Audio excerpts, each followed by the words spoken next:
पूर्वी 25 पैशाच्या 25 संत्रा गोळ्या यायच्या. आनंद वेगळाच होता.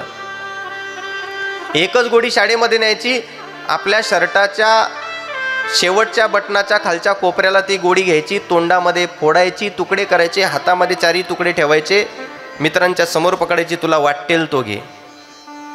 आहे ना? आजपासून 10 वर्षाच्या आधीचं सांगतोय, 10 नाही 20 वर्षाच्या आधीचं. आता मित्र येताना दिसला तर हा म्हणतो खाऊन घे पटकन तो आला. कलियुग. कलियुग. पूर्वीच्या काळामध्ये आजपासून 25 वर्षाआधी 25 मित्र एका ठिकाणी बसायचे, पण त्यांना बॅट बॉल खेळायची इच्छा जर झाली तर त्यांना बॉल भेटत नव्हता, म्हणून कापड्याच्या चिंध्या एकत्रित करायचा, त्याचा चेंडू करायचा आणि खेळायचे. आता एकच माणूस 12 चेंडू विकत आणू शकतो, पण खेळण्याकरता मित्र कुठून आणणार आहे? कलियुग.